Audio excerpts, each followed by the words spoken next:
ভগবান শ্রীকৃষ্ণ ভগবত গীতাতে অনেক উপদেশ দিয়েছেন। এই সমস্ত উপদেশের মধ্যে শ্রীকৃষ্ণের দ্বারা বর্ণিত 4টি উপদেশ আমি আপনাদের সামনে তুলে ধরতে যাচ্ছি। এই উপদেশ যদি আপনারা আপনাদের জীবনে গ্রহণ করেন তাহলে আপনারা পাপের থেকে বাঁচতে পারবেন।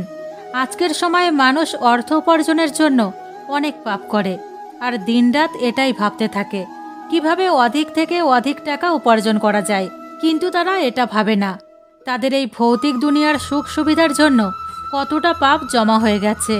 নমস্কার বন্ধুরা, যদি আপনিও হয়ে থাকেন শ্রীকৃষ্ণের ভক্ত তাহলে কমেন্টে অবশ্যই লিখুন জয় শ্রীকৃষ্ণ। বন্ধুরা, ভগবান শ্রীকৃষ্ণ পাপের থেকে বাঁচার জন্য 4টি কথা বলেছেন। প্রথম হলো দান।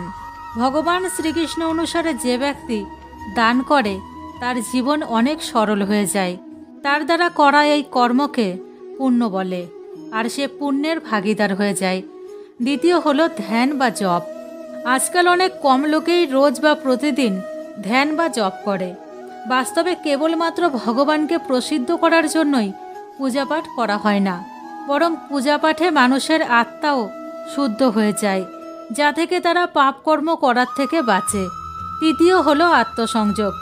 অনেক সময় ব্যক্তি জ্ঞানে বা অজ্ঞানে, জেনে বা না বুঝে কোনো না কোনো অধর্ম করে বসে, কিন্তু ভগবদ গীতাতে ভগবান শ্রীকৃষ্ণ অনুসারে মন আর বুদ্ধি দুটোকেই কাবু করার জন্য আত্মসংযোগ হওয়া অনেক আবশ্যক। আত্মসংযোগের কারণেই ব্যক্তি পাপকর্ম করার পূর্বেই সতর্ক হয়ে যায়। চতুর্থ হলো সত্য বলা। আজকের সময়ে সত্যের ওপর অসত্যের এমনভাবে প্রভাব বেড়েছে যে কোন ব্যক্তি সত্য বলছে আর কোন ব্যক্তি মিথ্যা বলছে তা জানা অনেক কঠিন হয়ে গেছে। ভগবান শ্রীকৃষ্ণ অনুসারে মনুষ্যের সব সময় সত্য বলা উচিত। নিজের ভুলকে লুকানোর জন্য বা নিজের কর্ম দ্বারা করা ভুলকে লুকানোর জন্য কখনো কোনো ব্যক্তির মিথ্যা বলা উচিত নয়।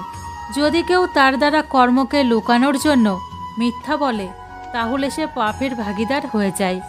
তাহলে বন্ধুরা, ভগবান শ্রীকৃষ্ণ দ্বারা বর্ণিত এই 4টি কথাকে যদি আমরা আমাদের নিজেদের জীবনে প্রয়োগ করি তাহলে আমাদের দ্বারা কখনো কোনো পাপ হবে না, আমাদের থেকে কখনো কোনো ভুল কাজ হবে না, আর আমাদের জীবন অনেকটাই সরল হয়ে যাবে।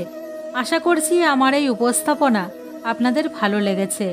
আর যদি সত্যিই ভালো লেগে থাকে তাহলে কমেন্টে অবশ্যই লিখুন জয় শ্রীকৃষ্ণ।